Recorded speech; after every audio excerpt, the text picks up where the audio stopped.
Welcome back to the Clutch Knockout. Now what we're going to be talking about is Robbie Lawler versus Nick Diaz, part 2. Now for this fight, I had to go back to watch the first one, Robbie Lawler versus Nick Diaz 1, just to remember how it went. And basically, from what I was watching, Nick was totally dictating the pace of that fight. Nick had Robbie, Robbie didn't know what he was getting himself into. You know, Nick was taunting him. Nick was totally controlling the fight, in my opinion. Robbie was, attacking Nick. He was trying to initiate the contact, but Nick is a better boxer than Robbie. He was slipping punches, countering him, moving out the way, and Robbie couldn't really land that much on Nick the first fight. And it ended up in a technical knockout. He got put down for a little bit. It wasn't like a 10 count, but he got put down for a little bit, and that was enough for the referee to stop the fight. Now, it's like, I don't know how many years later, but it's like a couple years later. Nick hasn't fought in years. Robbie just fought last year. So he's fresh. He's more fresh, but Nick, you can't underestimate him because of his history of being in great shape and stamina. Now, Nick actually came out and said that he wants to fight at 185. Apparently, he can't make weight. Robbie can make weight fine. He's trying to keep the fight where it's at, but Nick can't make weight. I think they will end up changing the weight because probably both fighters want the money this fight will bring. They're the main attraction for this card. Now, Robbie's last fight, I went and watched just so I can see his, adjustments, if he's improved at all. It's hard to say how he's improved because every fight is different. So, I'm not like the biggest Robbie Lawler fan, but I went and watched his fight versus Neil Magny. And he lost that fight. He was fighting the exact same way pretty much in that fight. He was initiating the contact. He wasn't countering much. What really messed him up in that fight, unfortunately, was him keep going for the takedowns and stuff. And I don't even know if he's really that good and on the ground. From what I saw, he should have just stayed standing up. He got tired really fast and ended up with a real bloody face. So Robbie, I don't know if he's the best fight strategist. It seems like every fight he goes in, he just wants to rumble, and whoever comes out, he's one of those brawlers. Robbie the Brawler Lawler, that should be his name. He just likes to brawl, and whoever the best man wins. But Nick is a much better boxer. He counters better. He has more patience. He's not gonna just rush in and start going. And that's my fear for Robbie in this fight, because although Nick, I watched the little bit of footage I could of him, training and him sparring a little bit. He looks a little bit slower, a little bit heavier.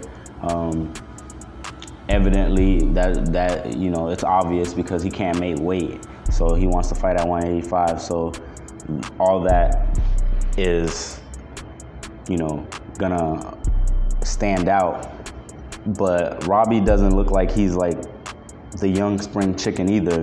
He got tired his last fight very easily, even though his training footage looks like he's, some type of, I wouldn't say some beast, but he looks like he's has more stamina, more energy than than Nick does, although that doesn't mean anything in a fight. You know, whoever is the better fighter is gonna win, which in my opinion, is still Nick.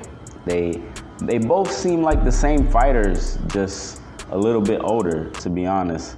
So neither of them really has changed much, has really added anything to their styles or fight majorly different. You know, they might have done a little bit of adjustment here and there, but both fighters look the same.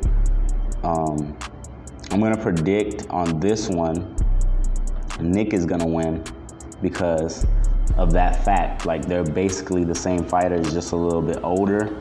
And although Nick has a lot of question marks because he hasn't fought in so many years, I still believe he's been around the gym. He's been, you know, still sparring, still doing things, you know, in the fight nature, because his brother still fights. His brother's been competing at the highest level. I'm pretty sure they have sparred over time.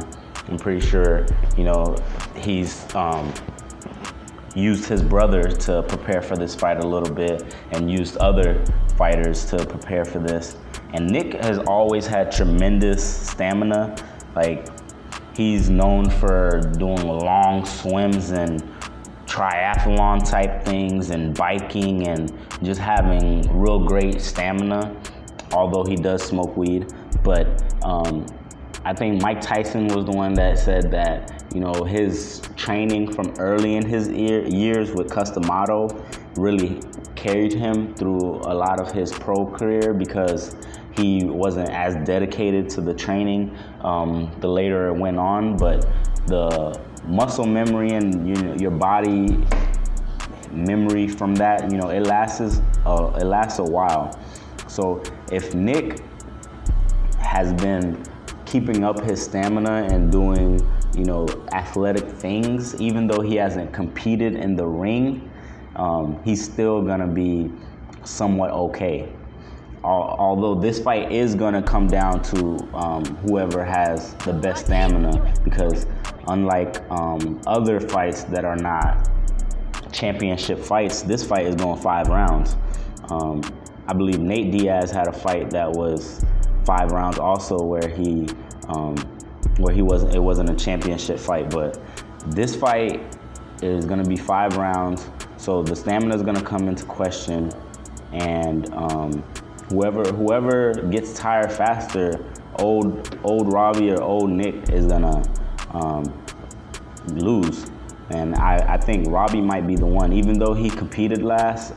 Just Nick's history of being in great shape, I don't remember him in a fight really ever getting tired. And he's very clever. He likes to play games. He likes to feint. He likes to play little mind games, act like he's tired, and then pounce on the opponent. And I think that's gonna come into play also.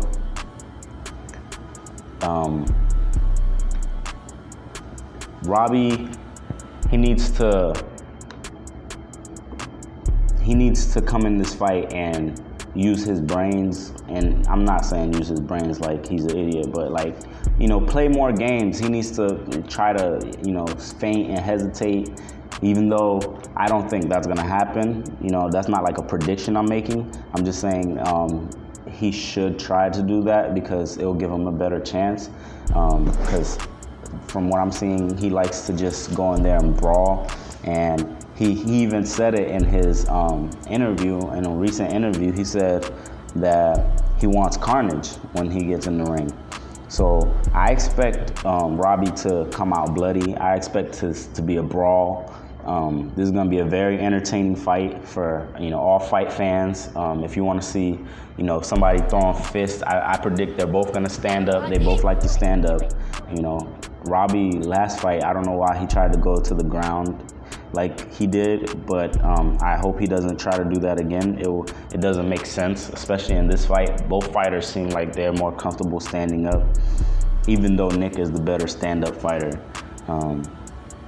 But we don't know what's gonna happen. You know, every fight is different, and some fights, you know, a whole new wrinkle gets thrown in there. So you can't predict anything in the fight game. Somebody could get hit with a lucky shot. You never know. But I predict this to be a barn burner, 5 rounds, bloody. I pretty much expect it to be like the first fight. I don't know if somebody might get knocked out sooner than that, than the 5 rounds. That's totally possible. But my money's gonna go on Nick.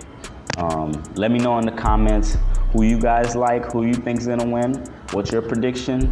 Don't forget to like, subscribe. I need all the subscriptions I can get. I need some comments, maybe how I can improve. I'm trying to get this better. I'm trying to get some more followers. Hit that like button and share this if you agree, or share if you don't agree. Say this guy's an idiot or something. Let me know. All right.